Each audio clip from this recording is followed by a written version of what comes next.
Pinakamalakas na hari. Credit to the author. 1008-13.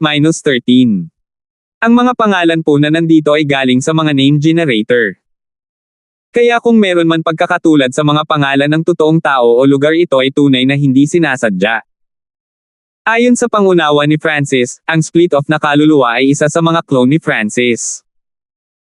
Ang mga clone ng normal na Sacred Lords ay may hindi bababa sa 30% ng kapangyarihan ng kanilang tunay na katawan, depende sa kung gaano kataas ang ranggo ng kanilang clone technique. Hindi alam ni Francis kung anong uri ng battle power ang mayroon ang kanyang clone kung matagumpay niyang nahati ang kanyang kaluluwa, ngunit hindi ito dapat masyadong mababa. Sinimulan ni Francis na iikot ang soul-splitting technique at pumasok sa mundo ng kanyang kaluluwa pagkatapos gawin ang lahat ng paghahanda. Ito ay isang napakamapanganib na pamamaraan ng kaluluwa, at kinailangan ni Francis na huminahon at madama. Makalipas ang 3 araw, nakaramdam si Francis ng matinding sakit sa kanyang kaluluwa. Ang kanyang lightning soul body ay lumawak ng kaunti, at ang laki ng kanyang kaluluwa ay lumampas sa limitasyon ng kanyang katawan. Paminsan-minsang kumikislap ang mga arko ng kidlat sa kabuuan nito. Lumipas ang isa pang ilang araw, at patuloy na lumalawak ang kaluluwa ni Francis hanggang sa tuluyan na nitong natakpan ang kanyang katawan. Isang condensed, dark purple na bersyon ng Francis ang lumitaw sa loob ng Misty Spatial World, at napapalibutan ito ng hindi mabilang na mga simbolo ng God Tribulation Lightning. Ito ang kaluluwa ni Francis, at tinakpan nito ang pisikal na katawan ni Francis. Kung makikita ng iba ang kaluluwa ni Francis sa sandaling ito, tataas sila sa takot. Ang kaluluwa ni Francis ay nag-mutate, at ito ay mas condensed kaysa sa mga kaluluwa ng isang tao sa huling yugto ng Mystic Light Realm. Tila nabuhay ito, at puno ng kapangyarihan ng kidlat. Alam ng lahat na, pagkatapos ng isang tao na maging isang emperador, ang kanilang kaluluwa ay kailangang ganap na sirain upang patayin sila. Sa sandaling ito, kahit na ang maagang yugto ng Mystic Light Realms ay hindi magagawang ganap na sirain ang kaluluwa ni Francis. Sa pinakamaraming bagay, makukulong nila ang kanyang kaluluwa at dahan-dahan itong pahinain hanggang sa tuluyan itong mamatay. Unti-unting lumipas ang oras. Ang pag-unlad ni Francis sa unang antas ng soul-splitting technique ay napakabagal. Natakot siya na, kung gagawin niya ang lahat ng nagmamadali, ang espiritual na mata ng Diyos ay magmumutate o kung ano, na magiging kakilakilabot. Ang kamalayan ni Francis ay binabantayan ang kanyang kaluluwa, binabantayan ang lahat ng mga pagbabago dito. Hanggat mayroong anumang senyales ng panganib na lumampas sa kanyang inaasahan, ititigil ni Francis ang soul-splitting technique.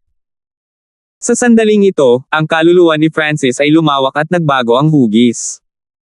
Walang makakita sa kanyang orihinal na anyo, na para bang isa siyang masamang multo. Who? Ang mga simbolo ng God Tribulation Lightning ay kumikislap sa kanyang kaluluwa. Mula dito, makikita ng isang tao na ang kapangyarihan ng kaluluwa ni Francis ay mabilis na umiikot. Ang matinding sakit ay dumaan sa kamalayan ni Francis. Ito ang pinakamahalagang hakbang. Si Francis ay napaka-tense at hindi nang ahas na mag-relax. Weng! Isang malabong lilang linya ang lumitaw sa gitna ng dark purple na kaluluwa ni Francis. Mas malinaw ang mga simbolo ng kidlat na dumagsa doon, na parang bagong silang. Isang matinding sakit ang lumitaw sa kaluluwa ni Francis, at ang kanyang mukha ay nagsimulang umikot na para bang siya ay naging isang demonyo.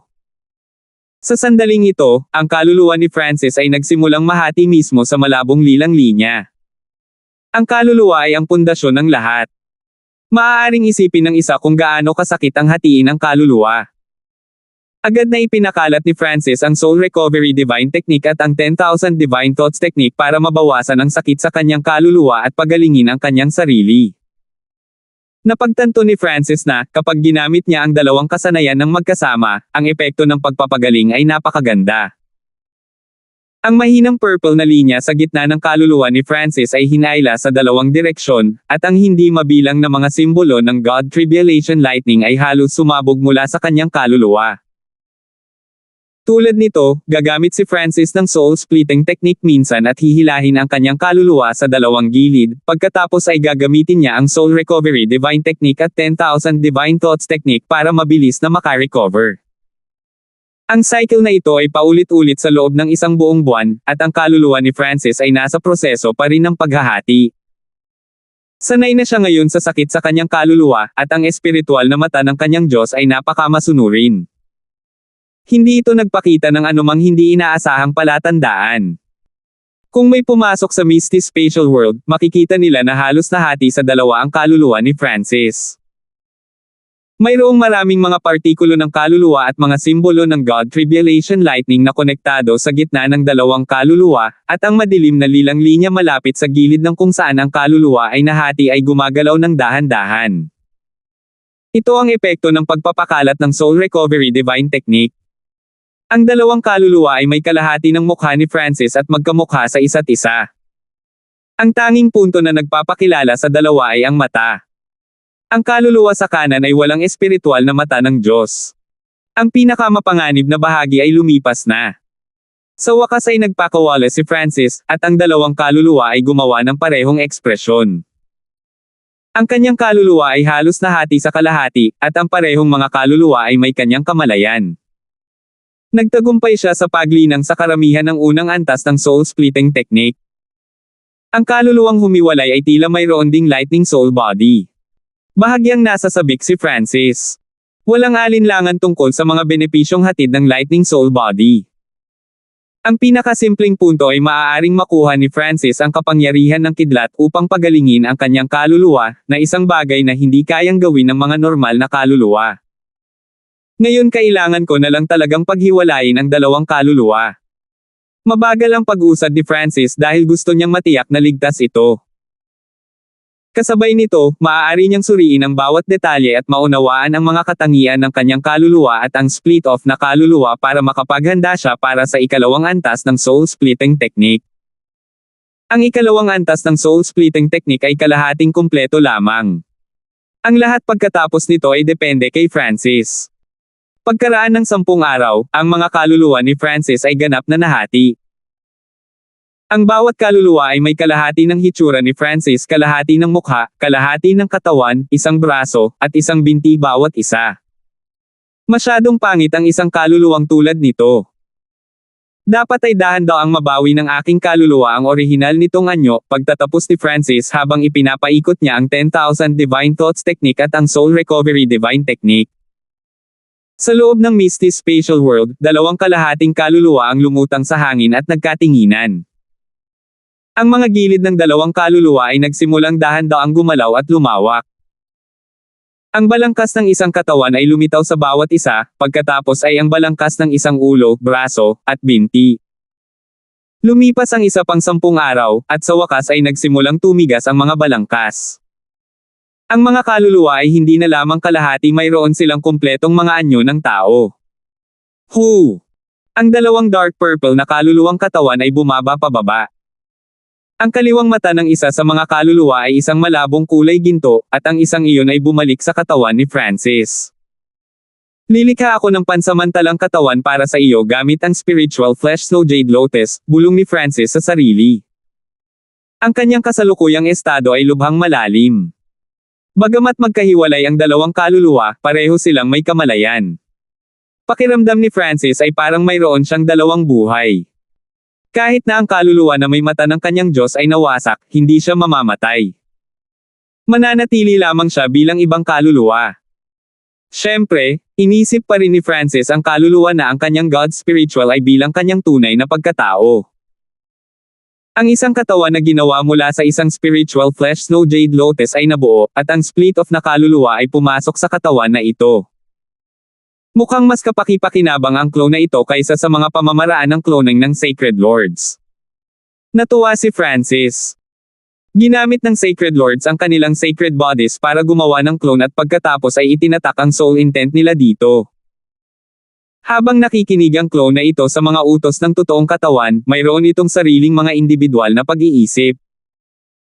Kung ang clone ay naging masyadong malakas at isang aksidente ang nangyari sa pangunahing katawan, ang clone ay maaaring makatakas sa kontrol ng pangunahing katawan.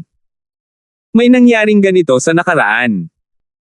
Ang clone ng isang sagradong Panginoon ay bumalik makalipas ang 1,000 taon at pinatay ang pangunahing katawan. Gayunpaman, ang clone na ginawa ni Francis ay mayroong kanyang kaluluwa at kamalayan. Siya pa rin ang sarili niya. Hindi mailarawan ni Francis ang mga detalye, ngunit sigurado siya na ang kaluluwang nilikha mula sa soul-splitting technique ay hinding-hindi magtataksil sa kanya. Mula ngayon, tatawagan kang Winfred. Binigyan ni Francis ng bagong pangalan ang kanyang clone. Mula ngayon, isasama ni Winfred ang mata ng kamatayan sa kanyang katawan. Sina Francis at Winfred ay nagbahagi ng parehong tanawin. Makikita ni Francis ang anumang nakikita ni Winfred. Higit pa rito, hindi na kinailangan ni Francis at Winfred na magpadala ng impormasyon sa isa't isa. Ang iniisip ni Francis ay ang iniisip ni Winfred. Biglang napagtanto ni Francis na ang clone na nilikha ng soul-splitting technique ay lumampas sa kanyang inaasahan. Ngunit may isang punto na hindi kasing husay ng mga pamamaraan ng clone ng Sacred Lord. Tiningnan ni Francis ang lahat ng mahinahon.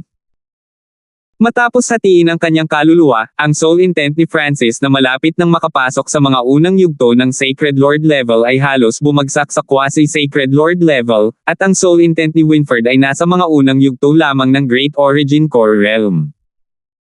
Ang life force ng katawan na nilikha mula sa spiritual flesh no Jade Lotus ay nasa tuktok na Small Origin Core Realm. Nangangahulugan ito na ang lakas ni Francis ay nabawasan, at ang kanyang clone na si Winfred ay masyadong mahina para gumawa ng kahit ano sa maikling panahon.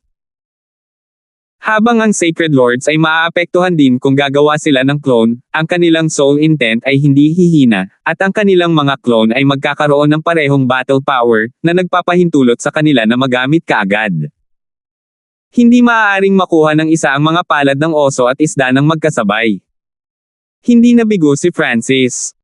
Ang mga clone na nabuo ng Sacred Lords ay may limitadong potensyal.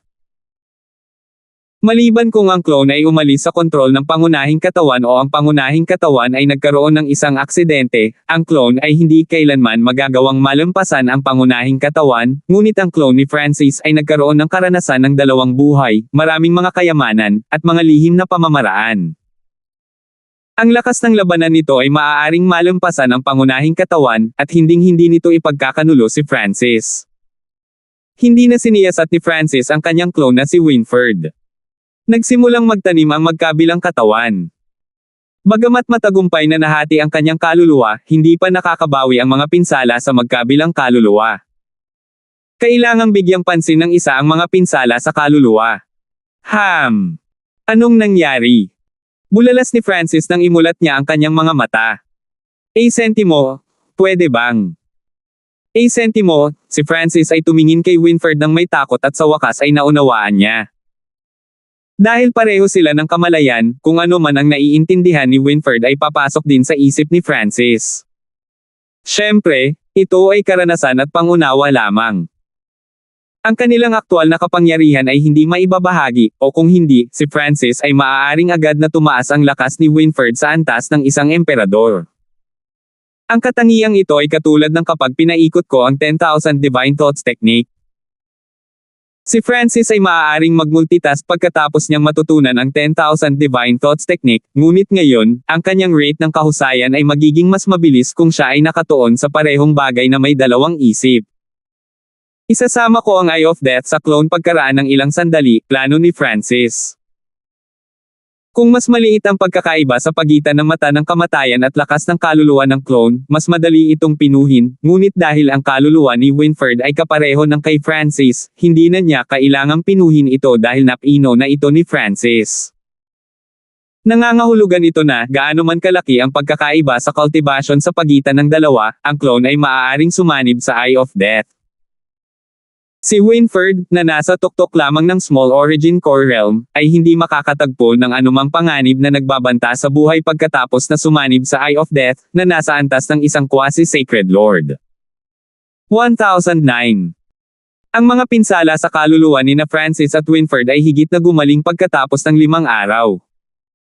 Agad na lumabas si Francis sa pag-iisa at iniwan si Winfred sa Misty Spatial World. Sa ngayon, kailangan ni Winfred na gamitin ang bawat posibleng sandali upang madagdagan ang kanyang lakas. Ang unang pagkakasunod-sunod ng negosyo ay kailangan ni Winfred na sumanib sa mata ng kamatayan, kaya mas mainam kung linangin niya ang mga diskarte na nauugnay sa kamatayan. Ang 5 Elemental Wind Lightning Technique ay malinaw na hindi isang magandang pagpipilian. Hindi nagtagal ay nakahanap si Winford ng isang pamamaraan mula sa kanyang mga alaala ang Yin Lightning Death Manual. Ito ay isang heaven grade skill na nakita ni Francis sa bookroom ng Exeang Palace. Ang Yin Lightning Death Manual ay batay sa kapangyarihan ng Yin Lightning at ang layunin ng kamatayan. Maaari nitong ganap na ilabas ang mga katangian ng Lightning Soul Body at ng Eye of Death. Ang pambihira ng kasanayang ito ay hindi mas mababa kaysa sa isang bagay na nilinang ng mga pangunahing disipulo ng 8 Big Families. Sinimulan ni Winford na linangin ang Yin Lightning Death Manual sa loob ng Misty Spatial World sa gabay ni Francis. Kasabay nito, matatanggap ni Francis ang lahat ng pangunawa at karanasan na nagmula kay Winford sa paglinang ng kasanayang ito. Kahit na walang ginawa si Francis, ang karanasan ay papasok sa kanyang isipan na parang siya mismo ang naglilinang nito. Guro, matagal ka nang hinihintay ni Doc Nanfeng. Dumating si Clarissa sa labas ng bulwagan ni Francis. A sentimo, N. A sentimo. Nagpadala si Clarissa kay Francis ng ilang balita sa pamamagitan ng Dark Heart Seal pagkatapos niyang linangin ang soul splitting technique. Sa partikular, nakatanggap si Francis ng isang nakakagulat na balita mula sa kanya. A sentimo, Panginoon ko. A sentimo. Naglakad sina Francis at Clarissa papunta sa isang malawak na bulwagan, at maaaring hulaan ni Francis kung bakit nandito si Doc Nanfeng. Si Francis, ang Great Gunlord Dynasty at ang Dark Moon Lord Dynasty ay nagsimula ng isang digmaan, sabi ni Doc Nanfeng sa napakasimpleng paraan. Dapat nagsimula ito habang nangyayari pa ang paglilitis sa Crown Prince, tama ba? Tanong ni Francis. Ang mga hindi tao ay maaaring umatake noong nagsimula ang paglilitis sa Crown Prince dahil iyon ay noong ang Draconic Providence sa labas ay pinakamahina. A sentimo, tama iyan. A sentimo. Nahuhulaan na iyon ng mga eksperto ng maraming puwersa mula sa tangkang pagpatay sa Great Gun Imperial Palace kalahating taon na ang nakalipas, ngunit karamihan sa kanila ay nag-iisip pa rin na ito ay isang maliit na sagupaan lamang at walang malaking mangyayari. Gayunpaman, nagsimula ang isang tahasang digmaan sa pagitan ng dalawang Lord Dynasties. Gayunpaman, kahit na ang Great Gun at Dark Moon Lord Dynasties ay lumaban sa isa't isa, hindi na kailangang dumating si Doc Nanfeng at hintayin si Francis na umalis sa pag-iisa. Dahil dito, nagsalubong ang mga kilay ni Francis. Kakasimula pa lang ng digmaan, at ang dakilang Gunlord Dynasty ay dahado na. Alam ni Doc Nanfeng kung ano ang pinagtataka ni Francis at ipinaliwanag nito. Mula sa hitsura nito, ang mga hindi tao ay handa para dito at gumawa ng maraming paghahanda.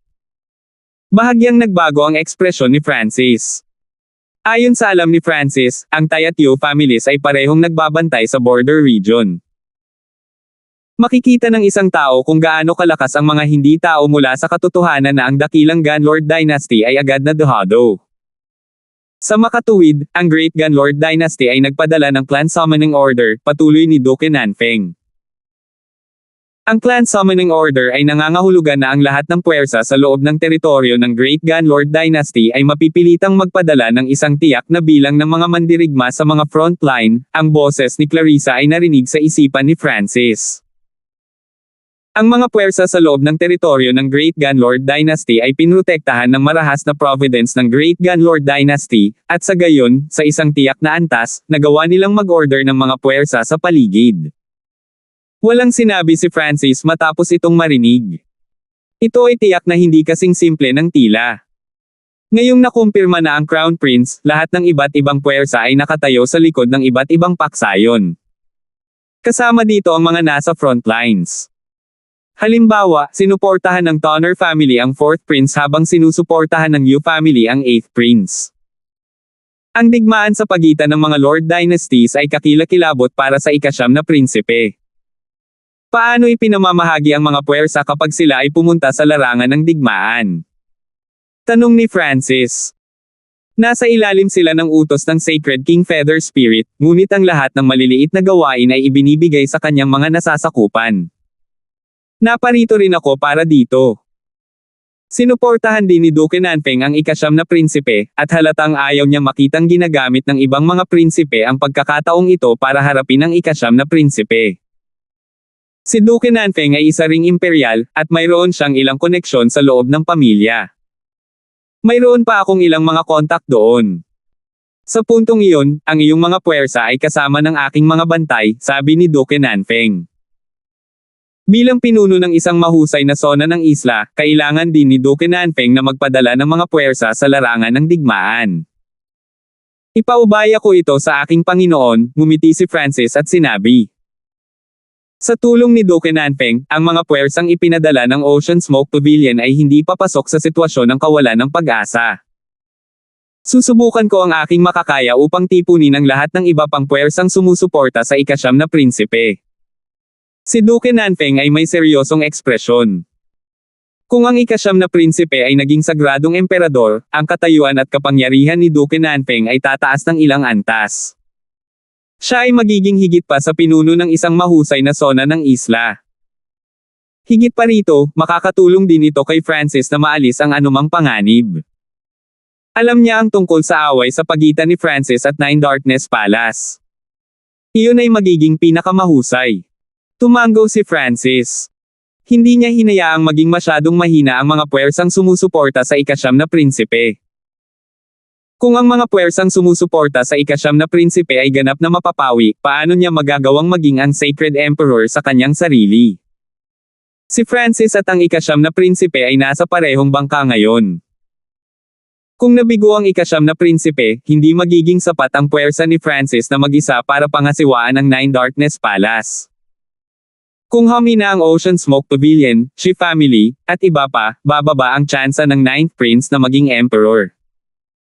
Clarissa, tipunin ang aming mga puwersa ng mabilis, utos ni Francis. Kung mas maaga nilang ginawa ang kanilang paghahanda, mas malaki ang bentahe nila. Mayroon bang mali sa ika-9 na prinsipe ngayon? Tanong ni Francis. Relax. Pagkatapos ng nangyari noong nakaraan, kahit langaw ay hindi makakapasok sa Imperial Palace, nakangiting sabi ni Duque Nanfeng. Sa kabilang banda, ang iyong puwersa ay lumalawak ng husto, sabi ni Duque Nanfeng habang bumaantong hininga. Nakatanggap siya ng balita tungkol sa nangyari sa 8-Star Tower at sa Ghostfire Clan. Ang puwersa ni Francis ay muling lumawak, at ang kanyang sariling lakas ay tumaas din sa maraming aspeto. Ang kabuuang lakas ng kanyang puwersa ay nalampasan na ang normal na 3-star powers. Ang tanging kulang sa kanila ay mga dalubhasa at mapagkukunan. Ang Ocean Smoke Pavilion na tinatawag ng Clan Summoning Order sa oras na ito ay hindi magandang bagay. Gayun din, ang utak sa likod ng Ghostfire Clan at ng 8-Star Tower ay Nine Darkness Palace. Nalaman ni Duque Nanfeng na ang Ghostfire Clan at Nine Darkness Palace ay talagang may napakatagong relasyon, at nag-aalala siya para kay Francis. Kung hindi dahil sa paglilitis sa Crown Prince, malamang ay napatay na si Francis ng Nine Darkness Palace. Kasabay nito, hinangaan niya si Francis sa katotohanang nakaligtas siya laban sa Nine Darkness Palace sa napakatagal na panahon at pinalawak pa rin ang kanyang puwersa. Sentimo, naiintindihan ko. Sentimo. Isang malamig na liwanag ang sumilay sa mga mata ni Francis. Pagkaraan ng isang araw, pinangunahan ng isang quasi-sacred lord mula sa Ocean Smoke Pavilion ang isang malaking grupo ng mga tao at umalis sa Misty Moon Island Zone kasama si Duque Nanfeng. Pagkatapos ay muling pumasok si Francis sa pag-iisa. Sa loob ng Misty Spatial World, si Francis at Winfred ay nakaupo sa tapat ng isa't isa. Sisimulan ko ng pinuhin at pagsamahin ang Eye of Death ngayon. Umikot ang gininto ang liwanag sa kaliwang mata ni Francis, at ang mata ng kamatayan na umiral sa parang kaluluwang estado ay lumitaw sa hangin. Dahil masyadong malakas ang Eye of Death, kinailangan itong personal na pinuhin ni Francis. Naging seryoso ang ekspresyon ni Francis habang ang malakas na pag-akyat ng Soul Intent ay tumakip sa Eye of Death at dahan-daang pinagsanib ito sa posisyon ng kanang mata ni Winfred. Ang mata ng kamatayan ay biglang nagsimulang manginig. Sentimo, Emph. Sentimo, agad itong pinigilan ni Francis gamit ang kanyang Soul Intent. Nabigo lang ang huling pagsasama dahil sa pagtanggi ng espiritual na mata ng Diyos ni Francis sa mata ng kamatayan. Bahagyang natakot ito sa kaluluwang katawan ni Francis, at sa wakas ay sumuko ito laban sa kanyang makapangyarihang Soul Intent. Sentimo, pagsamahin. Sentimo. Isang surge of soul power ang lumabas mula sa kaluluwa ni Francis at naging kulay abo at purple na apoy, tulad ng sinabi ng soul refining eye technique. Weng! Isang bola ng kulay abo at lilang apoy ang sumunog kung saan naruroon ang kanang mata ni Winford, at siya ay napaungol ng malalim. Weng! Ang proseso ng pagpino ay lubhang matagumpay. Nagsimulang magbago ang kulay sa paligid ng Eye of Death habang ito ay sumanib sa kaluluwa ni Winford. Sa pinakadulo, kahit na ang mga simbolo ng God Tribulation Lightning ay nagawang gumalaw sa Eye of Death. Huminto si Francis sa pagtulong ng ang kulay sa paligid ng Eye of Death ay halos kapareho ng kaluluwa ni Winford. Kinailangan ni Francis na tulungan si Winford na gamitin mismo ang soul refining eye technique at idirekta ang sarili niyang kaluluwa upang ganap itong sumanib sa Eye of Death. Sa sandaling ang mata ng kamatayan ay sumanib sa mata ni Winford, ang huli ay magkakaroon ng mga kakayahan ng mata ng kamatayan. Sa sandaling ito, umalis si Francis sa Misty Spatial World at nagbigay ng ilang utos bago umalis sa Ocean Smoke Pavilion. Gamit ang markang iniwan ng Misty Spatial World, diretso siyang nakarating sa Duke's Palace, ngunit dahil wala si Duke Nanpeng, tumungo si Francis patungo sa Haley Province. Pagdating niya sa lalawigan ng Haley, nag-iwan siya ng spatial marking kasama ang Misty Spatial World. Sa isang tiyak na araw, sa paligid ng kagubatan na nakapalibot sa Briggs family. Weng Shua. Isang layer ng pilak ang kumikislap, at isang gintong figure ang lumitaw mula sa loob ng isang spatial ripple. Nag-iwan si Francis ng spatial marking dito nang umalis siya sa Briggs family, at gumalaw ang kanyang mga mata sa sandaling dumating siya. Ang mata ng kamatayan ay nagsanib na sa wakas. Ginamit ni Francis ang kanyang God Spiritual Eye para siyasatin si Winford sa loob ng Misty Spatial World. Ito ay talagang ganap na pinagsama. Ang bilis ng pagsasanib sa Eye of Death ay lumampas sa kanyang inaasahan, ngunit hindi pa magagamit ni Winford ang Eye of Death dahil ang kanyang soul intent ay nasa antas lamang ng Great Origin Core Realm habang ang Eye of Death ay nasa Quasi-Sacred Lord rank. Ang pagsusumikap na gumamit ng anumang pamamaraan gamit ito ay mauubos lamang ang lahat ng enerhiya sa kanyang kaluluwa.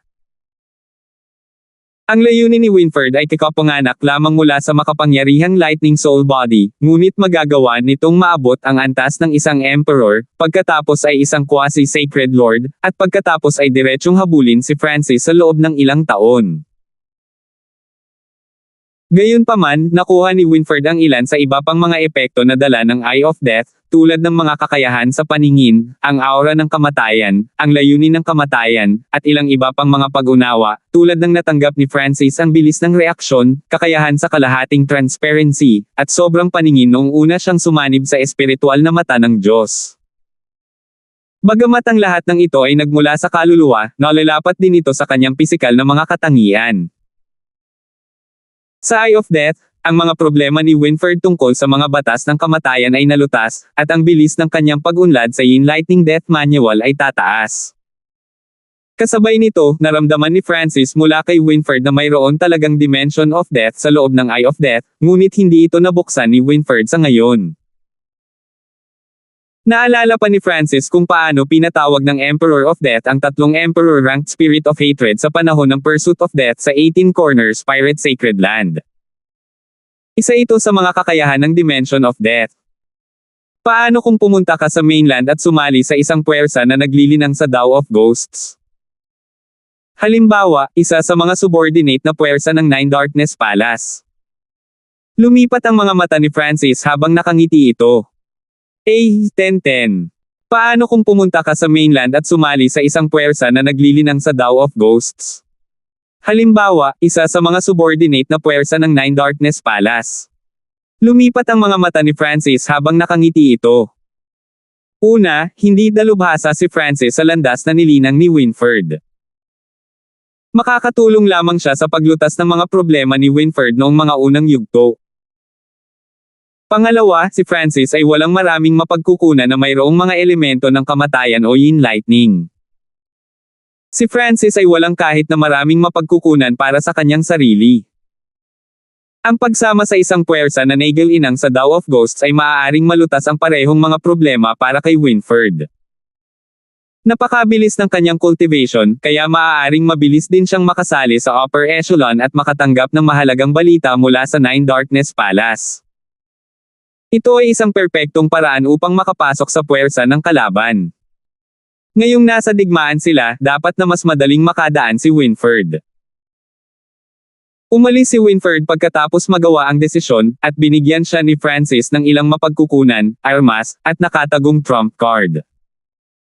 Pumasok si Francis sa Briggs family pagkaalis ni Winford. Agad namang pumunta ang mga mula sa Briggs family para batiin siya at imbitahan siya.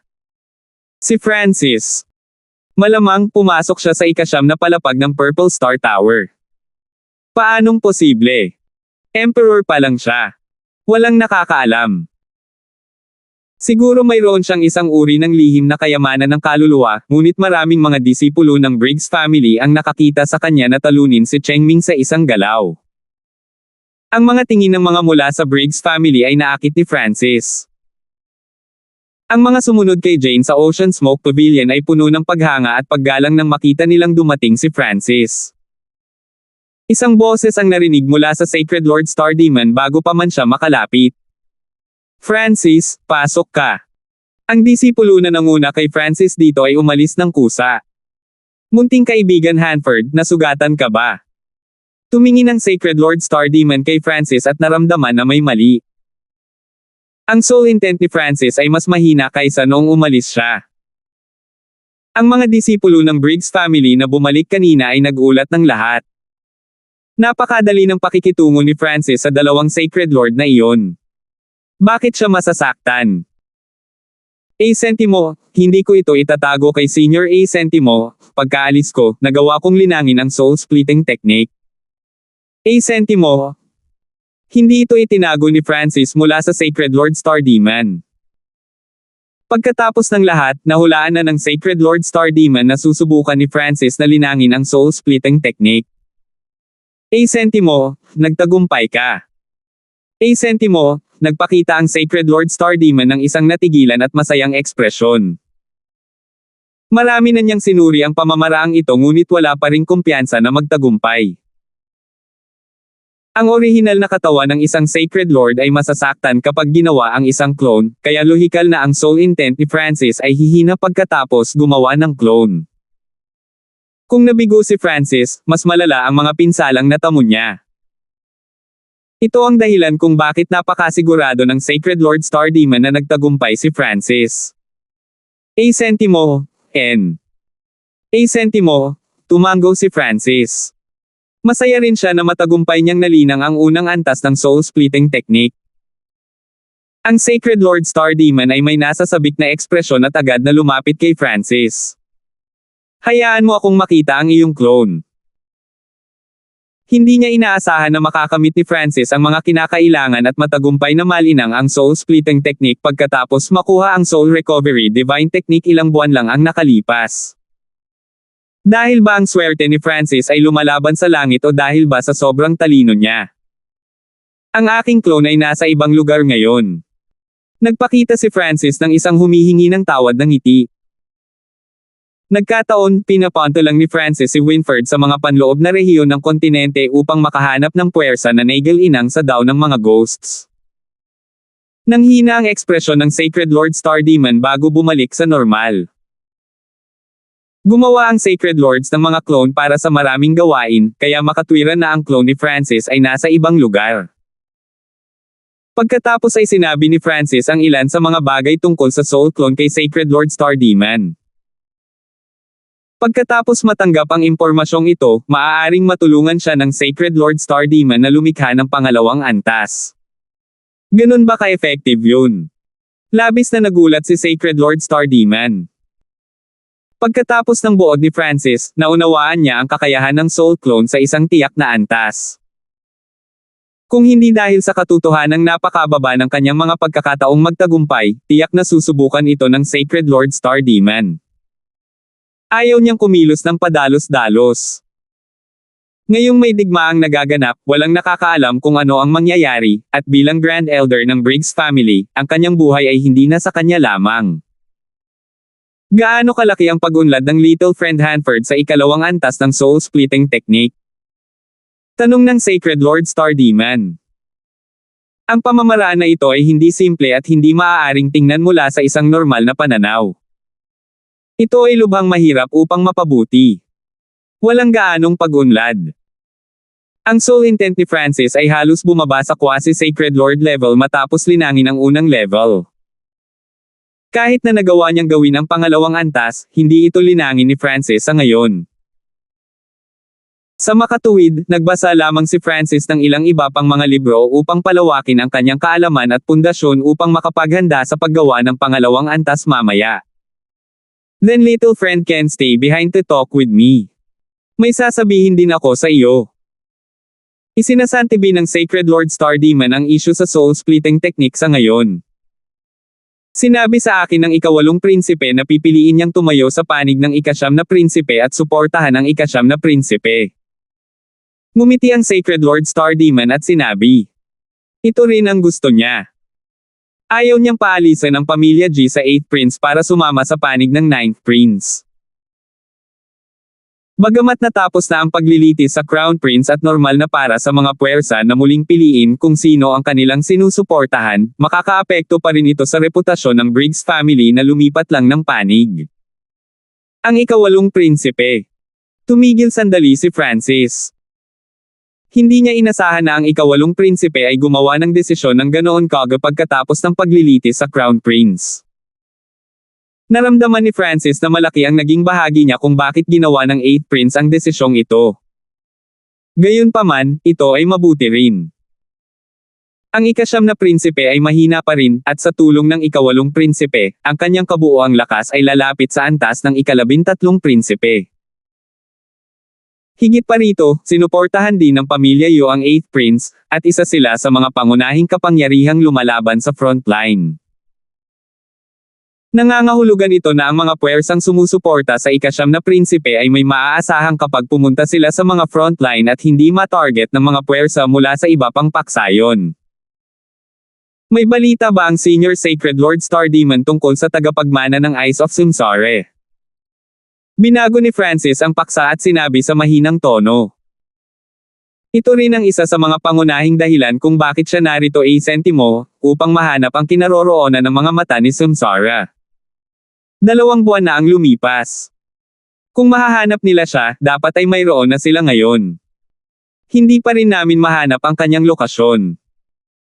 Napabuntong hininga ang Sacred Lord Star Demon, at nagdilim ang ekspresyon ni Francis. Handa na siya para dito.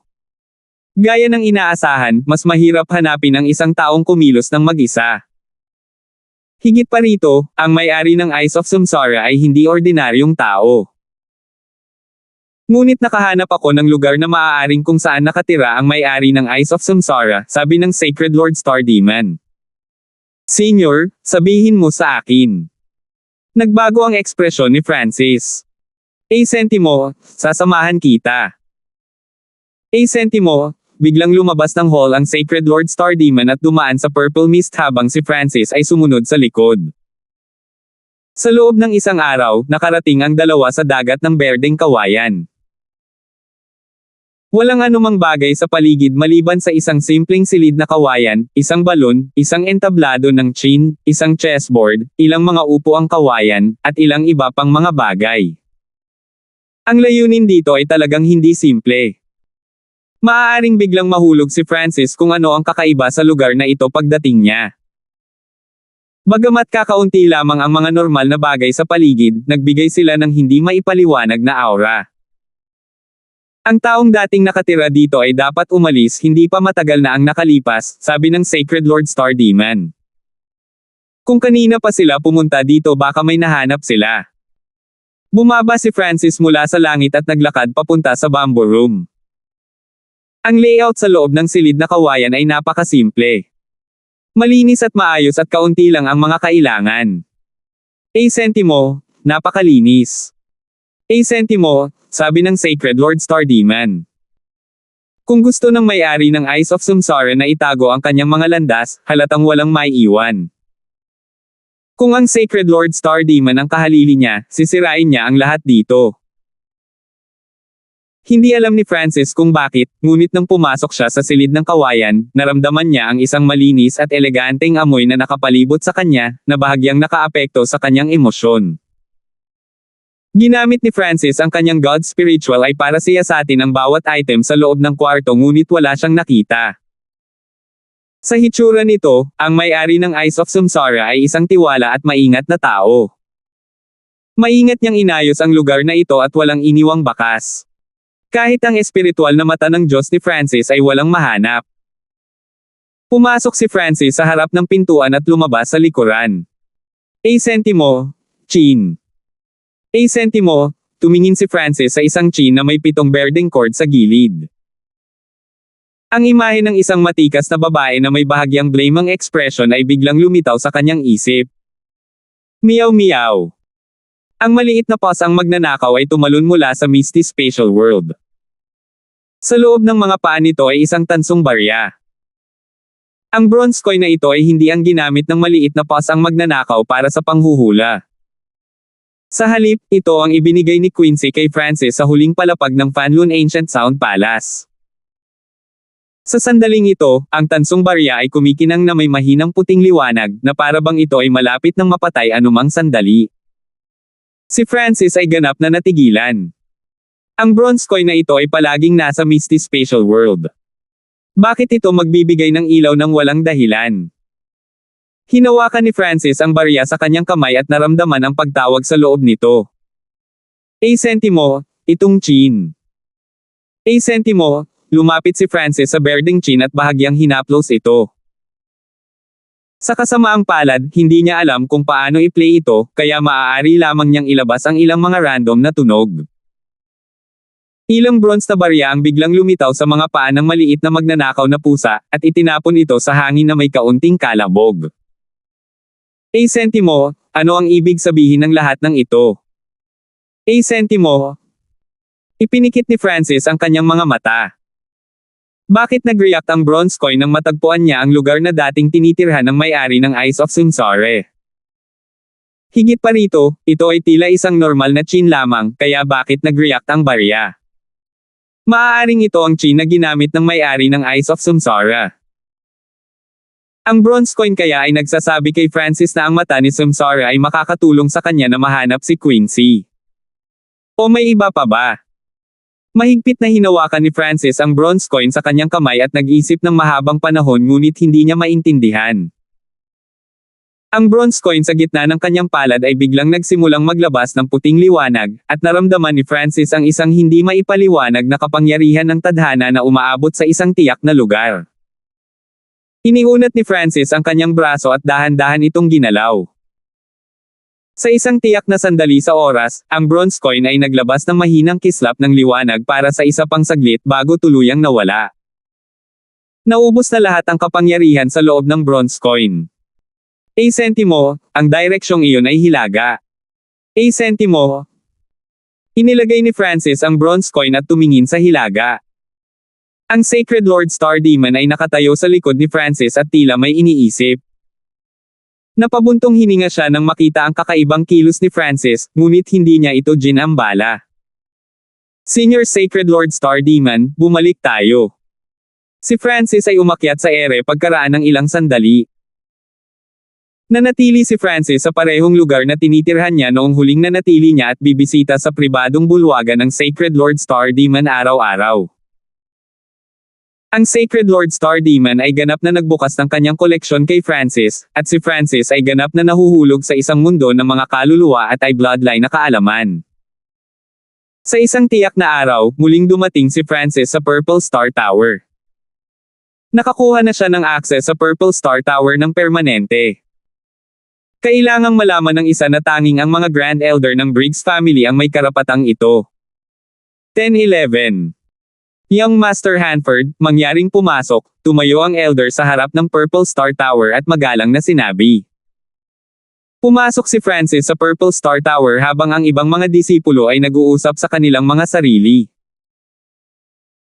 Hindi na kailangang mag-alala ni Francis tungkol sa limitasyon sa oras o limitadong bilang ng mga entry sa Purple Star Tower, kaya dumiretso siya sa ika-8 palapag na angkop para sa mga Sacred Lords.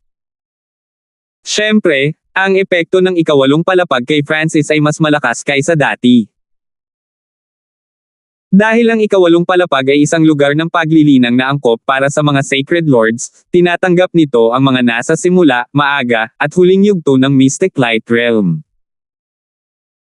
Ngayong nahati na ang kaluluwa ni Francis, ang kanyang soul intent ay bumagsak sa pinakailalim na antas ng Mystic Light Realm, habang ang kapangyarihan ng purple na ambon sa ikawalong palapag ay karaniwang mas angkop para sa isang tao kahit man lang sa mga unang yugto ng Mystic Light Realm. May kabuuang 5 futon sa ikawalong palapag, at lahat ng mga ito ay walang laman. Sa kabutihang palad, ang Purple Star Tower ay maaaring tumaas ang rate kung saan ko pinuhin ang aking soul intent. Umupo si Francis sa isang random na futon. Ang soul splitting technique ay isang soul refining technique, at ang orihinal na teorya sa likod ng technique na ito ay ganito: ang dalawang kaluluwa ay mangangahulugan ng doble ng bilis ng cultivation, at ang dalawang kaluluwa ay maaaring magsanib muli, na nagpapataas ng soul intent ng isang tao sa ibang antas. Gayunpaman, dahil ang kaluluwa na pinaghiwalay ni Francis ay sumanib sa Eye of Death, hindi na ito makakapagsama pabalik sa kaluluwa ni Francis. Habang ang orihinal na batayan ng soul splitting technique ay upang pinuhin ang kaluluwa, sa mga kamay ni Francis, ito ay naging isang lihim na clone skill. Ipinakalat ni Francis ang 10,000 Divine Thoughts technique, na nalinang niya ng husto, at nagsimulang mag-multitask. 20% na lang ng God Tribulation Lightning sa Demi-Godhead ang natira. Dahil nahati niya ang kanyang kaluluwa, nahati rin ang isang bahagi ng mga simbolo ng God Tribulation Lightning.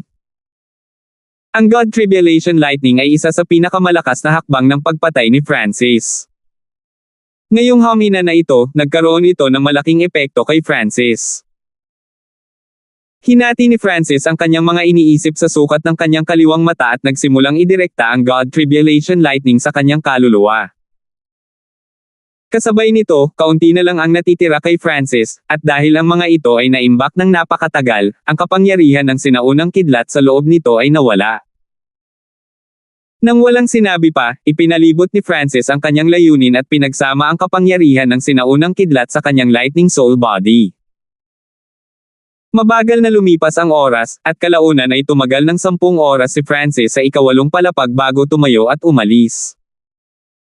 Pagkatapos bumalik sa kanyang tirahan, nagpahinga sandali si Francis bago pumasok sa Ancient Dream Realm. Kung gusto kong bumuo ng munting mundo ng mga ilusyon, kung gayon mas makabubuting makapasok sa sinaunang kaharian ng pangarap. Natikman ni Francis ang tamis ng Little World of Wind Lightning. Kahit na wala siyang kalamangan dahil ang Imperial Tombs ay isang sinaunang dimensyon din, ang munting mundo ng kidlat ng hangin ni Francis ay mas malakas kaysa sa normal na Little Worlds. Sa makatuwid, ito ay pinakamahusay na kung ang Little World of Illusions ay nasa parehong antas ng Little World of Wind Lightning. Noong huling naglilinang si Francis, sinuri niya kung paano babuoin ang munting mundo ng mga ilusyon, at ngayon ay magagawa na niya ito sa wakas. Ang ubod ng Little World of Illusions ay ikaw. Isang kumikinang na puting kristal na perlas ang lumitaw sa kamay ni Francis. Tila naglalaman ito ng infinity, at nagradiated ito ng isang kaakit-akit na kapangyarihan. Nakuha ni Francis itong God Crystal sa Black Wind Canyon Forbidden Ground. Ang enerhiyang nasa loob nito ay bahagyang naubos, ngunit kahit na 50% na lamang ng enerhiya nito ang natitira, ito ay isang kayamanan pa rin para kay Francis. Ang God Crystals ay isang bagay na tanging mga tunay na Diyos lamang ang maaaring lumikha. Huweng. Isang lilang ambon ang lumitaw sa paligid ni Francis sa loob ng Ancient Dream Realm. Mayroong iba't ibang mga istruktura sa loob nito, tulad ng isang palasyo, isang kastilyo, isang fountain, at higit pa. Sa itaas ng Maze Palace, may mga maitim na ulap at umuugong na kidlat. Ang Little World of Illusions ni Francis ay magiging sobrang kondensado sa labas ng mundo, ngunit ito ay transparent sa Ancient Dream Realm. Huweng. Maingat munang inilagay ni Francis ang God Crystal sa loob nito, pagkatapos ay pumili siya ng maitim na inkstone na nagbigay ng nakamamanghang dami ng mental energy mula sa iba pang mga kayamanan na nakuha niya sa Black Wind Canyon Forbidden Ground. Hindi alam ni Francis kung ano ang batong ito, ngunit naramdaman niya na walang mali dito. Inilagay ni Francis ang itim na inkstone na ito sa tabi ng God Crystal. Hindi niya alam ang mga pangalan ng marami sa mga kayamanan na nakuha niya sa Blackwind Canyon Forbidden Ground, ngunit hindi nang ahas si Francis na ilabas ang mga ito sa harap ng sinuman at malaman ang halaga nito, kaya maaari na lamang niyang iwanan ang mga ito doon sa ngayon. Tulad nito, si Francis ay patuloy na pabalik-balik sa pribadong bulwagan ng Sacred Lord Star Demon at sa Purple Star Tower. Ang lakas at kaalaman ng kaluluwa ni Francis ay parehong nagsimulang tumaas, at ang paglikha ng kanyang munting mundo ay umuunlad din. Makalipas ang mahigit isang buwan, nilinang ni Francis ang Soul Recovery Divine Technique sa Peak 8th level, ngunit hindi pa natatapos ang structure ng kanyang Little World of Illusions. Ang paglikha ng isang munting mundo ay isang napakakomplikadong proseso. Si Francis ay gumugol ng 1 taon at kalahati upang likhain ang kanyang Little World of Wind Lightning. Tinansya ni Francis na kakailanganin niya ng kahit 1 taon pa para likhain ang kanyang Little World of Illusions. Biglang gumalaw ang kamalayan ni Francis. Magaling! Nakapasok si Winfred sa Darkness Ghost Clan. Bagamat magkahiwalay ang Francis at Winfred, maaari pa rin silang makipag-ugnayan sa isa't isa. Maaari pa ngang magpadala si Winfred ng ilang larawan kay Francis. Ang isang clone ng kaluluwa ay mas mahusay kaysa sa isang alipin ng Dark Heart Seal sa lahat ng aspeto. Sa sandaling ito, si Winfred ay naging isang panloob na disipulo ng Darkness Ghost Clan sa pamamagitan ng pag-asa sa kanyang nakakagulat na talento. Ang Darkness Ghost Clan ay isang mahalagang 3-star subordinate force ng Nine Darkness Palace. Ang kanilang mga pagsusulit para sa pagkuha ng mga bagong disipulo ay sobrang minadali, kaya't hindi nagtaas ng anumang hinala si Winfred. Gayunpaman, ang mga batas ng angkan ay lubhang malupit at malamig ang dugo. Ipinikit ng angkan ang isang mata at nanatiling bukas ang isa pa. Kahit ano ay magagawa hanggat walang napatay. Young Master Hanford, gustong pumasok ni Jane. Sa araw na ito, tumunog ang boses ni Jane mula sa labas ng tirahan ni Francis. Itinulak ni Francis ang pinto. Young Master Hanford, ang iyong sulat. Iniabot ni Jane ang isang sulat na may komplikadong ekspresyon bago umatras. Si Francis ay Grand Elder na ngayon ng isang normal na 3-star power at ang pinakamahalagang tao na sumusuporta sa kasalukuyang Crown Prince. Siya ay isang tao na nakaupo sa parehong antas ng Sacred Lord Star Demon ng Briggs family. Hindi niya akalain na si Francis, na hindi man isang hari noong una silang magkita, ay mabilis na umabot sa antas na ito. Masasabi lamang ni Jane sa kanyang sarili na magsikap pa. Matapos makipag-ugnayan kay Francis, napagtanto niya na hindi siya nagpahuli. Kahit na naabot na niya ang ganoong kataas na antas at mas malakas kaysa sa mga nasa parehong antas ng paglilinang, nigilinang pa rin siya araw at gabi. Binuksan ni Francis ang sulat. Sa loob nito ay may puting papel. Agad na inilagay ni Francis ang kanyang soul consciousness dito, at isang surge of information ang lumitaw sa kanyang isipan. Impormasyon mula kay Old Ying. Natigilan si Francis. Ang labanan sa pagitan ng mga Lord Dynasties ay tumatagal sa loob ng 10 buwan, at habang ang Great Gunlord Dynasty ay ipinatawag ang mga angkan upang ipaglaban sila, iyon ay nagpabago lamang sa sitwasyon. Sa ganitong sitwasyon, ang Crown Prince ay ipinadala sa larangan ng digmaan ng Sacred Emperor at Empress. Ito ay para mapataas ng Crown Prince ang moral ng frontline pati na rin sanayin ang mga strategic na kakayahan at katalinuhan ng Crown Prince. Hehe. Excuses. Hindi napigilan ni Francis ang pagkutya. Kung nanatili ang ika-9 na prinsipe sa Imperial Palace, siya ay ganap na ligtas. Ang pagkakataon na siya ay maging sagradong emperador ay napakataas. Gayunpaman, kung siya ay ipapadala sa frontlines, maaaring mangyari ang mga aksidente. Ito ay dapat na binalak ng iba pang mga prinsipe at inulit sa sagradong emperador. Mababa ang tono ni Francis. Matapos may padala ang ika-9 na prinsipe sa larangan ng digmaan, hiniling ng iba pang mga prinsipe na pumunta sa harapan upang maprotektahan nila ang kanilang bansa. Kung ang ikasyam na prinsipe ay ang isa lamang sa harap na linya, maaaring siya ay medyo ligtas, ngunit ngayon na ang iba pang mga prinsipe ay pupunta na rin sa mga linya sa harap, ang digmaang ito ay hindi na lamang sa pagitan ng dalawang Panginoong dinastiya. Isa rin itong panloob na labanan sa loob ng Great Gunlord Dynasty. Ang dahilan kung bakit ipinadala ni Olding ang liham na ito kay Francis ay dahil gusto niyang tulungan ni Francis ang ikasyam na prinsipe. Kailangan ko ring sanayin ang sarili ko sa labanan. Ang sulat sa mga kamay ni Francis ay naging abo. Si Francis ay nakapatay ng maraming tao mula nang magsimula siya sa kanyang muling paglilinang, ngunit ngayon na ang kanyang lakas ay nalampasan ang kanyang nakaraang buhay, oras na para lumabas at sanayin ang kanyang sarili. Higit pa rito, narinig ni Francis na may mga battle point na maaaring ipagpalit para sa mga armas, espiritual na table task, o kayamanan. Sa araw na ito, dumating si Francis sa tirahan ng Sacred Lord Star Demon. May nangyari bang ganyan? Ang Sacred Lord Star Demon ay may malungkot na ekspresyon. Malinaw na masama ito para sa ikasyam na prinsipe. Kung pupunta si Brother Hanford sa frontline, mangyaring magsama ng ilang disipulo ng Briggs family, hiling ng Sacred Lord Star Demon. Karamihan sa mga puwersa ay natakot na hayaan ang kanilang walang katulad na mga henyo na pumunta sa larangan ng digmaan maliban kung sila ay katulad ni Weston o Trevor na may walang katulad na lakas sa labanan. Malinaw na ang Sacred Lord Star Demon ay nagtiwala kay Francis at handang ibigay ang mga henyo ng Briggs family kay Francis. Sentimo, walang problema. Sentimo. Bagamat medyo nahihirapan si Francis, pumayag pa rin siya. Kung tutuusin, matagal na siyang nanatili sa Briggs family, at inalagaan siya ng Sacred Lord Star Demon. Hindi mabilang na mahahalagang libro ang ibinigay sa kanya, pati na rin ang karapatang makapasok sa Purple Star Tower. Sinagot din ng Sacred Lord Star Demon ang mga tanong ni Francis at tumulong sa pagsusuri ng soul-splitting technique. Itinuring ng Sacred Lord Star Demon si Francis na parang sarili niyang disipulo, at wala pang nagawa si Francis para bayaran siya.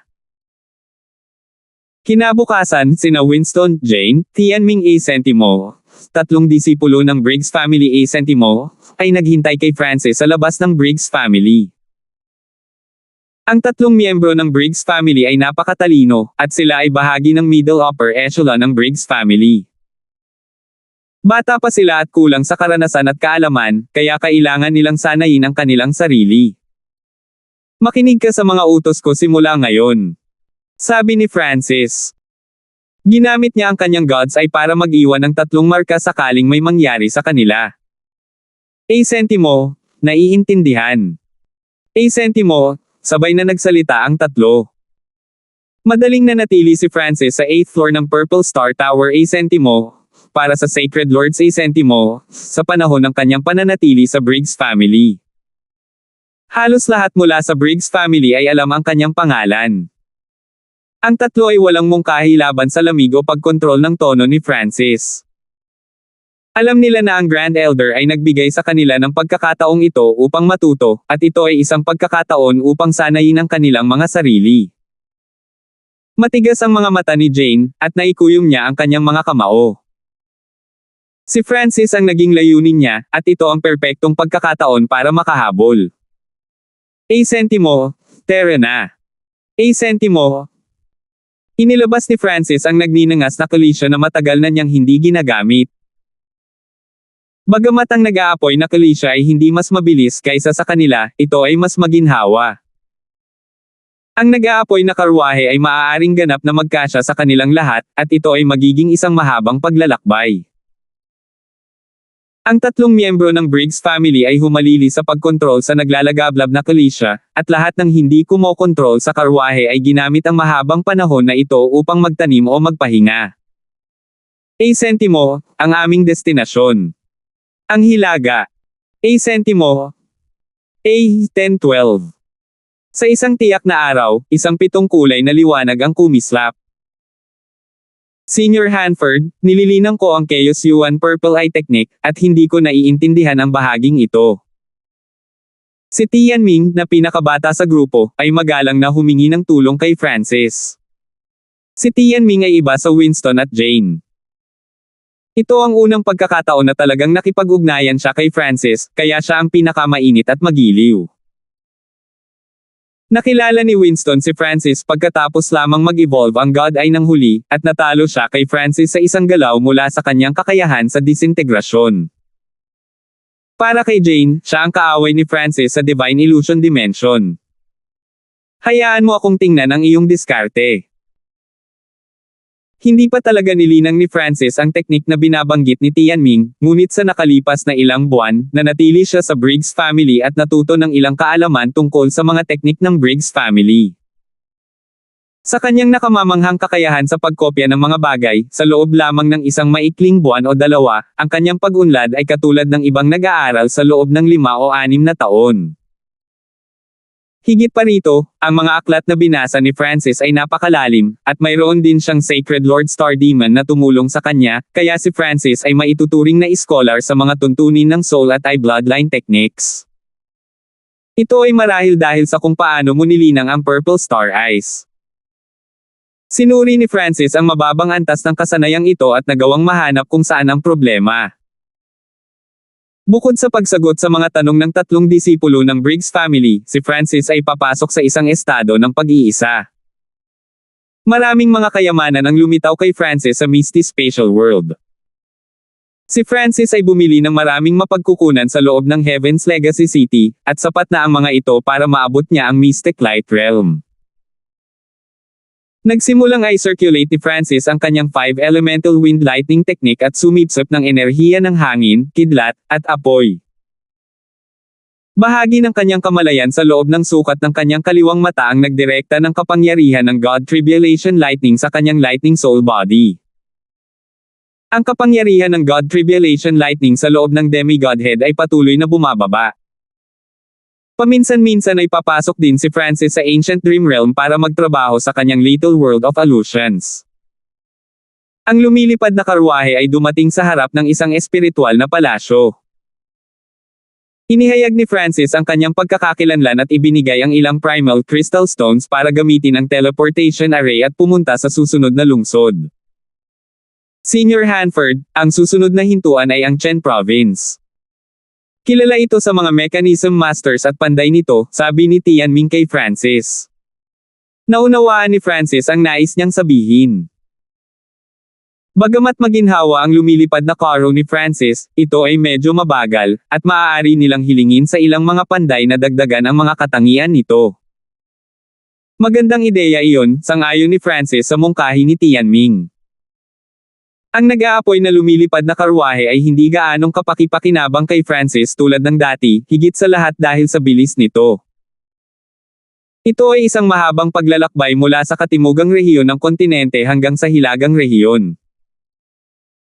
Walang nakakaalam kung gaano katagal kung kailangan nilang gamitin ang nagliliyab na lumilipad na karwahe upang lumipad sa lahat ng paraan na may bilis lamang ng isang peak-tier king.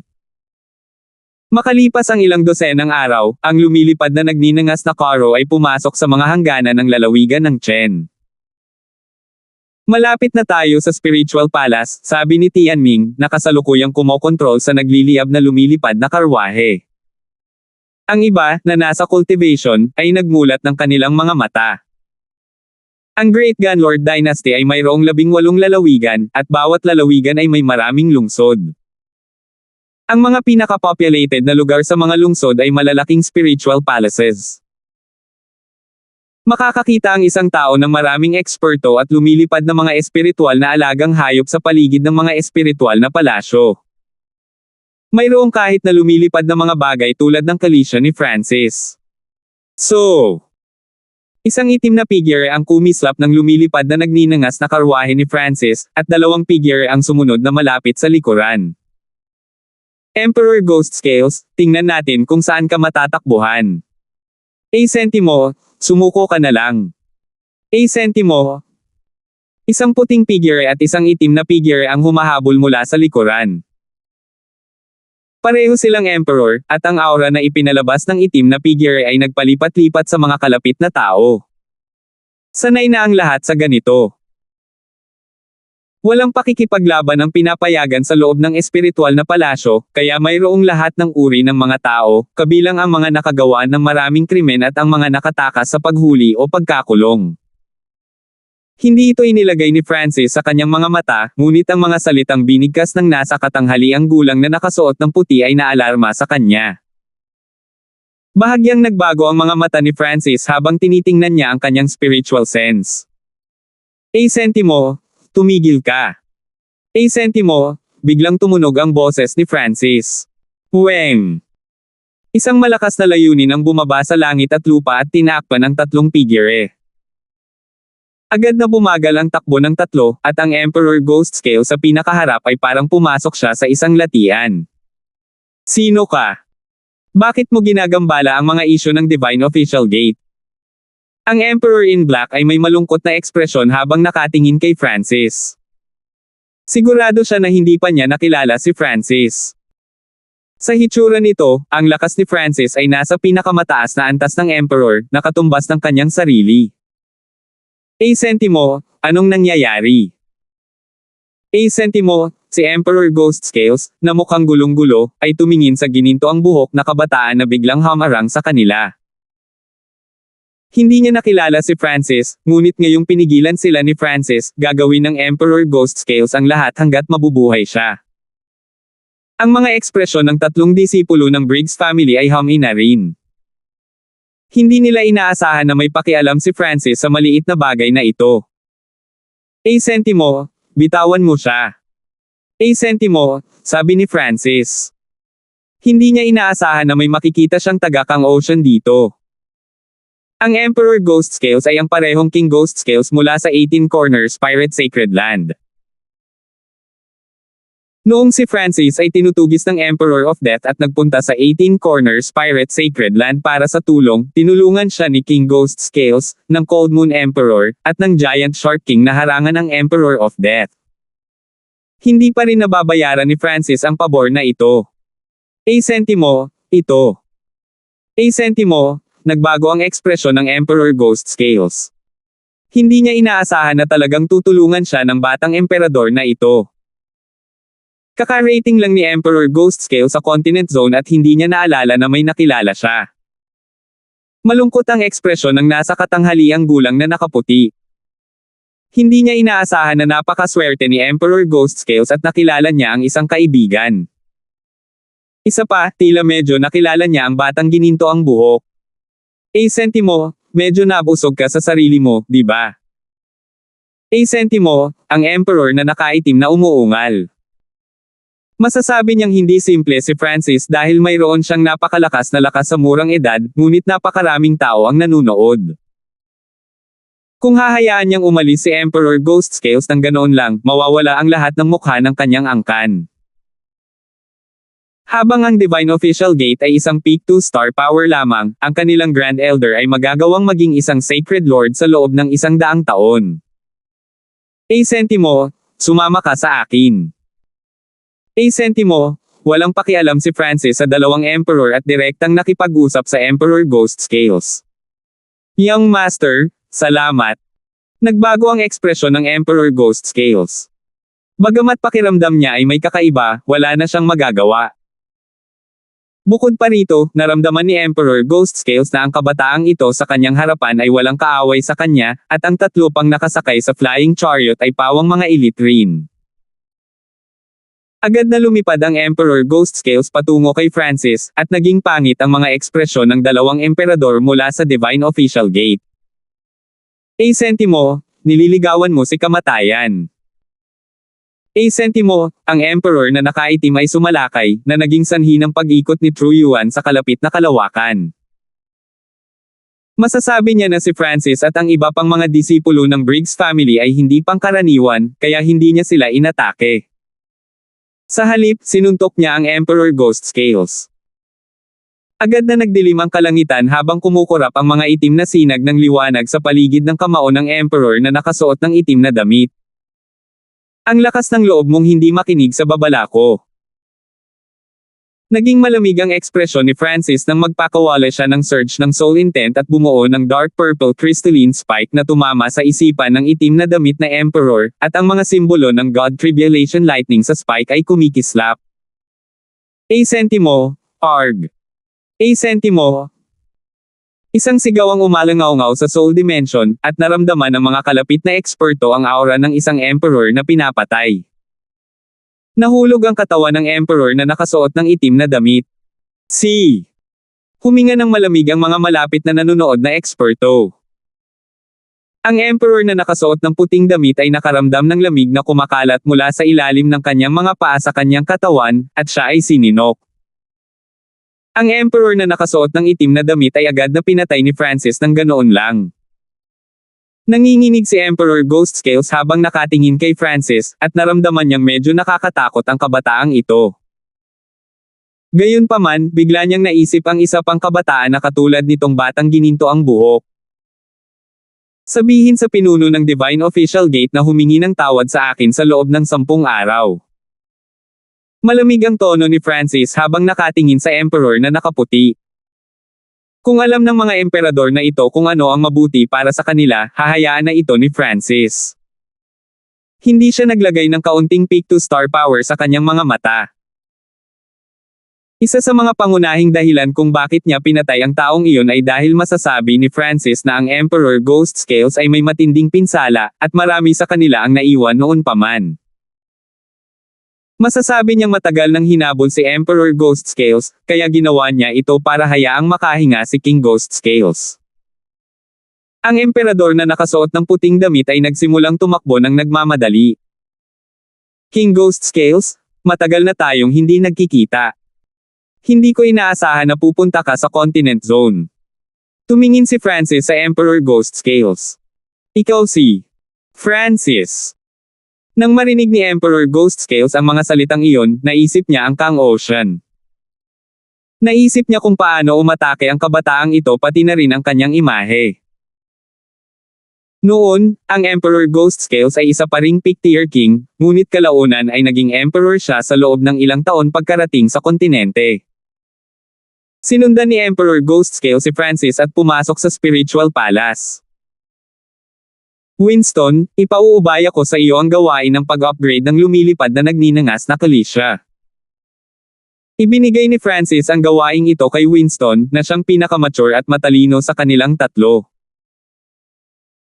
Ang pag-upgrade sa lumilipad na naglalagablab na Kalisha ay malamang na mangangailangan ng ilang oras, kaya't ang tatlo mula sa Briggs family ay umalis at pumasok sa Spiritual Palace upang bumili ng anumang kailangan nila. Francis, salamat. Ang Emperor Ghost Scales ay may masayang ekspresyon at nagpahayag ng kanyang pasasalamat kay Francis. Bakit kanila hinabol? Tanong ni Francis. Nakita ko ang libingan ng isang sagradong Panginoon nang hindi sinasadya nang makarating ako sa kontinente. Napabuntong hininga si Emperor Ghost Scales habang sinisimulan niyang ikwento ang kanyang kwento. Sa katotohanan, maraming iba pang mga kapitan ng pirata ang dumating kasama ang Emperor Ghost Scales. Natagpuan nila ang libingan ng isang sagradong Panginoon nang hindi sinasadya, at habang nakikipaglaban sila para sa mana, napatay nila ang isang disipulo ng banal na opisyal na pintuang daan.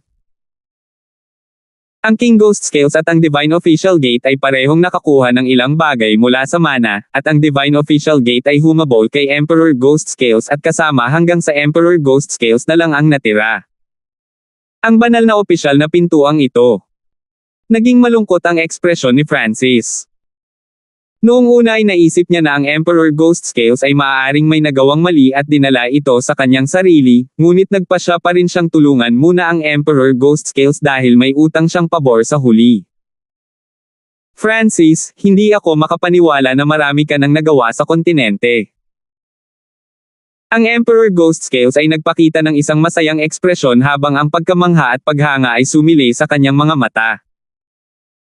Narinig na niya ang tungkol sa mga himala ng isang Francis sa paglilitis sa Crown Prince, ngunit naisip niya na ito ay isang taong may parehong pangalan. Gaya ng inaasahan, saan man pumunta si Francis, hindi niya naitago ang kanyang talento.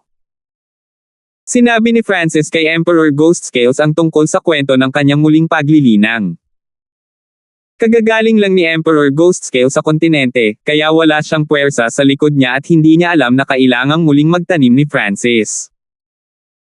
Gayunpaman, sa ugali ni Emperor Ghost Scales, hindi talaga angkop para sa kanya na sumali sa isang clan. Matapos malaman na si Francis ay pupunta sa front lines, sinabi niya na gusto rin niyang sundan si Francis.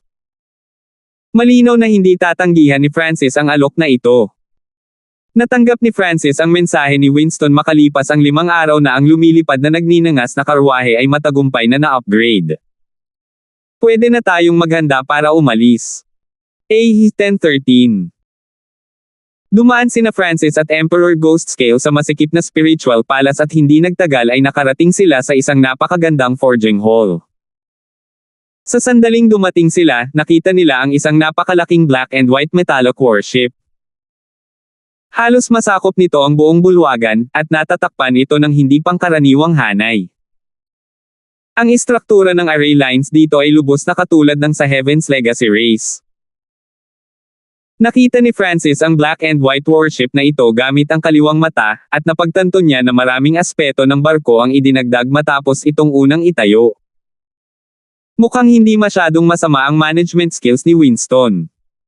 Masasabi ni Francis kung gaano kahusay ang Blacksmith Array Grandmaster na ito mula sa produktong ito lamang. Marahil ang mga 3-star superpower lamang ang makakagamit ng ganoong lumilipad na barkong pandigma.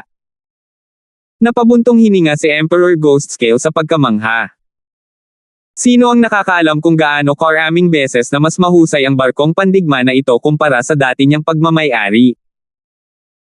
Matapos maging isang pirata sa loob ng ilang daang taon, ang Emperor Ghost Scales ay nagkaroon ng kakaibang hilig sa mga barko. Pumasok si Emperor Ghost Scales at Francis sa isang side plaza. Ang loob ng plaza na ito ay may sariling dimensyon, at bagamat ito ay tila napakaliit, ito ay napakalaki sa loob. Senior Hanford, na-upgrade ko na ang flying chariot gaya ng utos mo. Pumunta si Winston sa unahan. Ang iba pang 2 disipulo ng Briggs family ay naruroon din, at sila ay may kagalakan na mga ekspresyon habang pinalibutan nila ang bagong lumilipad na nagninangas na karwahe. Lumakad pasulong si Francis at siniyasat ang bagong upgrade na lumilipad na nagninangas na karwahe. Ayon sa iyong mga kinakailangan, itong lumilipad na Collision mula sa Heaven's Legacy race ay pinalakas sa lahat ng aspeto, at ito ay umabot na ngayon sa antas ng isang Peak Emperor, isang Blacksmith Array Grandmaster na ipinakilala na may mahinang ngiti habang siya ay nakatayo sa tabi ng flying chariot. Ang mga panauhing ito ay pawang bata pa at mga emperador na. Para magkaroon din sila ng kumpletong item mula sa Heaven's Legacy race, talagang hindi sila simple. Nakita ni Francis na ang lumilipad na karo ay ibang-iba sa dati. Una, ang laki ng lumilipad na karwahe ay nadagdagan, kaya mas maraming tao ang kasya nito. Pangalawa, ang ilan sa mga mekanismo sa likod ng lumilipad na karo ay naging perpekto, at isang pares ng mga pakpak ay idinagdag din sa gilid ng lumilipad na karwahe, na nagpapataas ng liksi nito. Kung mayroon ka pang substandard na God Crystals, maaari kang maglagay ng 2 sa mga pakpak at pataasin ang bilis ng lumilipad na karo sa antas ng isang sagradong Panginoon. Dagdag ng Blacksmith Array Grandmaster. Malinaw na napansin niya ang mga substandard na kristal ng Diyos ng i-upgrade ang lumilipad na karwahe na ito, kaya gumawa siya ng ilang mga adaptasyon sa mga ito sa isip. Mga substandard na kristal ng Diyos. Huminga ng malalim si Emperor Ghost Scales. Kahit ang Sacred Lords ay ayaw gumamit ng substandard na mga kristal ng Diyos sa isang bagay na lumilipad lamang. Higit pa rito, 2 sa kanila ang kailangang gamitin ng sabay-sabay. Gayunpaman, mula sa sinabi ng Blacksmith Array Grandmaster, tila gumamit si Francis ng mga substandard na kristal ng Diyos upang simulan ang lumilipad na nagninangas na karwahe. Sentimo, bilis ng isang sagradong Panginoon. Sentimo, bahagyang naantig si Francis. Hindi niya inaasahan na aabot sa ganoong bilis ang lumilipad na kalisya. Gayunpaman, ang mga substandard na kristal ng Diyos ay hindi basta-basta gagamitin, kaya kailangan muna niyang pag-isipan ito. Ito ang pinakamaraming magagawa ko sa flying chariot na ito. Dahil ang flying chariot na ito ay mula sa Heaven's Legacy race, napakataas ng presyo a sentimo, 2 pamana na sacred weapons. Sinabi ni Grandmaster Jin kay Francis ang presyo ng pag-upgrade ng lumilipad na Karo. Si Emperor Ghost Scales ay may nalilitong ekspresyon. Siya at ang kanyang mga kaibigan ay itinaya ang kanilang buhay para lamang sa isang pamana na sagradong sandata, at ngayon si Francis ay nangangailangan lamang ng dalawa. Tumango si Francis. Ang bawat aspeto ng lumilipad na nagninangas na Karo ay umabot na sa hangganan. Ang presyong ito ay napakamakatwiran. Nang magbabayad na si Francis. Grandmaster Jin, paumanhin sa pag-abala sa iyo, isang matanda ngunit malakas na boses ang tumunog mula sa labas, at isang payat na elder na may ilang miyembro sa likod niya ang pumasok sa sukat ng plaza. A sentimo, Divine Official Gate. A sentimo. Namumuo ang puot at galit sa puso ni Emperor Ghost Scales habang nakatingin sa Emperor na nakasuot ng puting damit sa gitna nila. Ito. Ang Grand Elder ng Divine Official Gate. Napalunok si Grandmaster Jin. Maraming Elder at Regulator ang dinala ng Grand Elder ng Divine Official Gate dito. Magdudulot ba sila ng gulo? Mula sa ekspresyon ng Emperor Ghost Scales, masasabi niyang sinaktan ng mga bisitang ito ang Divine Official Gate. Bamantong hininga si Grandmaster Jin at naghanda na bigyan ng babala ang mga mula sa Divine Official Gate. Kahit na ang kabilang partido ay isang Grand Elder ng isang 2-star power at isang quasi-sacred lord, ito ay isang spiritual palace at mayroon itong City Lord Palace na sinusuportahan ito, kaya si Grandmaster Jin ay hindi natakot. Gayunpaman, bago siya makapagsalita, ang Grand Elder ng Divine Official Gate ay nagsalita at lubos siyang nasilaw. Munting kaibigan Hanford, narito ang matandang ito upang humingi ng tawad sa kaibigang ito. Pinagdikit ng payat na elder ang kanyang mga kamay at yumuko ng malalim patungo sa Emperor Ghost Scales. A sentimo, kayong lahat, lumuhod kayo. A sentimo, angal ng payat na matanda. Flop. Ang iba pang mga emperador ay agad na lumuhod sa lupa. So, ikaw ang taong namamahala sa Divine Official Gate. Si Francis ay lumakad pasulong na may walang pakialam na ekspresyon at tumingin sa quasi-sacred lord na ito at sa iba pang mga emperor. Francis. Natigilan si Grandmaster Jin. Hindi katakataka na ang batang ito na may gininto ang buhok at may gininto ang mata ay napakapamilyar. Siya si Francis, ang tumulong sa 9th Prince na maging Crown Prince. Munting kaibigan Hanford, mangyaring huminahon. Ang mga taong ito mula sa aking puwersa ay hindi nakikilala ang Mount Tai. Dinala ko sila dito sa pagkakataong ito upang humingi ng tawad. Maaari mong gawin ang lahat ng gusto mo sa kanila. Ang payat na matanda ay lubhang masunurin. Isang tao sa loob ng angkan ang nakakilala kay Francis mula sa mga larawan sa alaala ng Emperor na nakasuot ng puting damit. Si Francis ay ang Grand Elder ng 3-star Ocean Smoke Pavilion.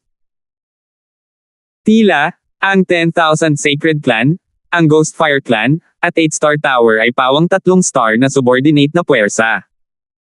Ang banal na opisyal na pintuang daan, na isang 2 bituin lamang na kapangyarihan, ay walang katumbas. Bukod doon, maraming ulat ang nagsabi na si Francis mismo ay may kakayahang pumatay sa mga Sacred Lords pagkatapos ng paglilitis sa Crown Prince. Dahil sa lahat ng iyon, ang payat na elder ay maaari lamang gumamit ng ganoong plano at pabagsakin ang lahat ng miyembro na minsan nang humabol kay Emperor Ghost Scales. Naniniwala siya na hindi magiging malupit si Francis at papatayin silang lahat. Kung tutuusin, nasa loob pa rin sila ng spiritual palace. Emperor Ghost Scales, patawarin mo kami. Nakagawa kami ng napakalaking pagkakamali dahil nabulag kami ng kayamanan. Ang mga miyembro ng Divine Official Gate ay lumuhod sa lupa at humingi ng tawad kay Emperor Ghost Scales. Tiningnan ni Emperor Ghost Scales ang mga emperor na nakaluhod sa lupa. Naaalala niya pa rin ang mapagmataas at makapangyarihang mga ekspresyon ng mga taong ito, ngunit ngayon ay nakaluhod silang lahat sa kanyang harapan. Naisip ni Emperor Ghost Scales ang tungkol sa mga pirata na sumama sa kanya sa kontinente, at ang hangarin sa pagpatay ay lumitaw sa kanyang puso. Emperor Ghost Scales, handa kaming ibigay ang inheritance na nakuha namin noong isang araw at bayaran ang lahat ng bayad sa pag-upgrade ng lumilipad na item na ito, agad na sabi ng payat na elder matapos makita ang killing intent na kumikislap sa mga mata ni Emperor Ghost Scales. Ang Emperor Ghost Scales at ang Divine Official Gate ay nakakuha ng kalahati ng mana ng Sagradong Panginoon. Ngayon, kailangang ibigay ng Divine Official Gate kay Emperor Ghost Scales ang kalahati na nakuha nila.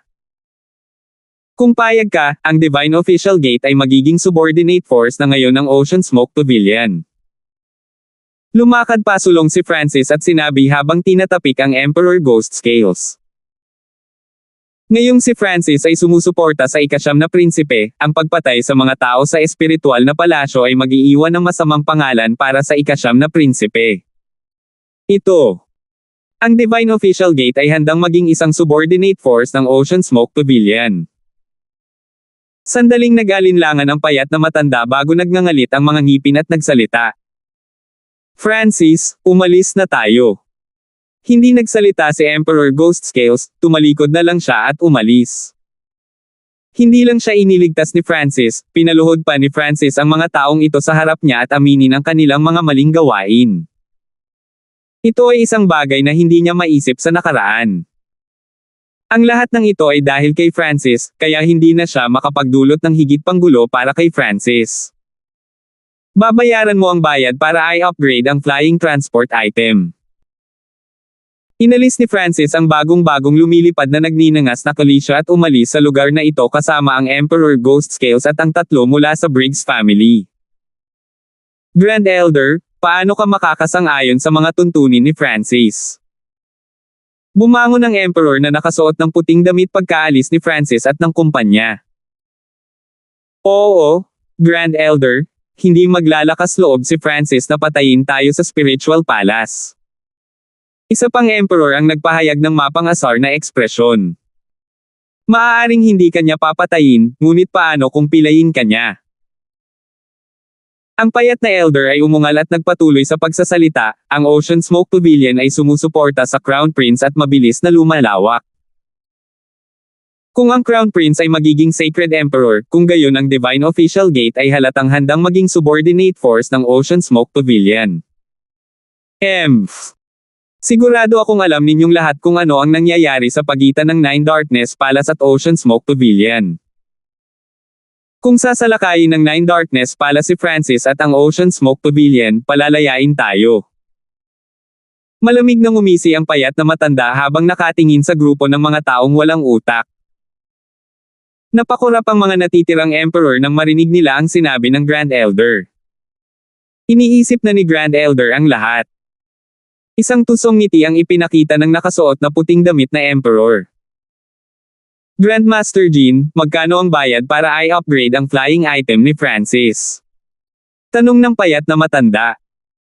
2 inheritance sacred weapons, matapat na sagot ni Grandmaster Jean. A sentimo, ano? A sentimo, ang payat na elder ay halos umubo ng isang subo ng sariwang dugo, ngunit ang spiritual palace ay hindi nanlinlang ng mga tao.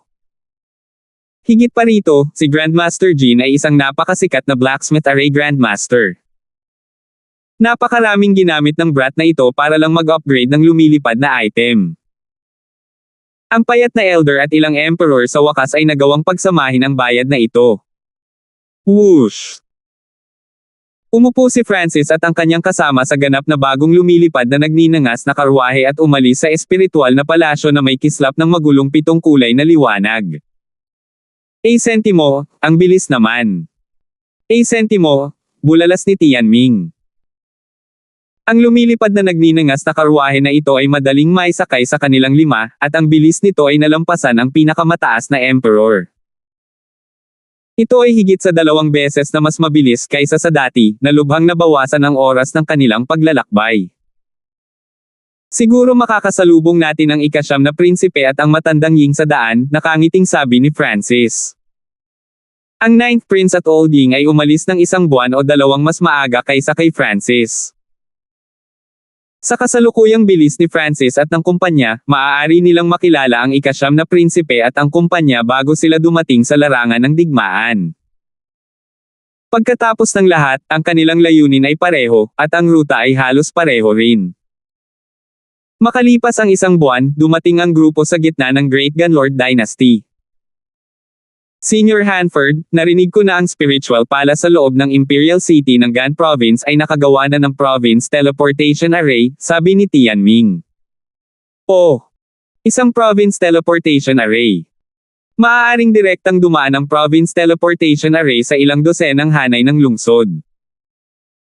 Ang Imperial City ay matatagpuan sa Gan Province, at ito ay marahil ang unang bumuo ng isang Province Teleportation Array. Ang direktang pagtawid sa isang probinsya ay dapat na makatipid sa kanila ng halos isang buwan. Dumating si Francis at ang kumpanya sa gitna ng Imperial City. Ang Province Teleportation Array ay itinayo sa pinakasentro ng Spiritual Palace, at ito ay binabantayan ng 3 star na puwersa sa ilalim ng mga imperial. Sa hitsura nito, wala kaming karapatang gamitin ang Province Teleportation Array. Tumingin si Tianming sa malayo. Hindi mabilang na mga gwardya na nakasuot ng itim na baluti ang lumutang sa itaas ng isang napakagandang bulwagan. Ang bawat isa sa kanila ay may paglilinang ng isang kalahating hakbang na hari, at ang ilan ay nagliliwanag ng ilang makapangyarihang aura. Sentimo, subukan natin ito. Sentimo. Si Francis ay lumipad pasulong, at ang iba ay maaari lamang sumunod sa kanya. Mangyaring ipakita ang iyong pagkakakilanlan. Ito ang Province Teleportation Array. Ang mga hindi isang imperial o bahagi ng isang peak 3-star power ay hindi dapat lapitan. Isang itim na nakabaluti na gwardya ang agad na lumapit nang makita niyang dumating si Francis at ang kanyang mga kasama. Salamat po at sinamahan ninyo ako, ingat lagi mga master.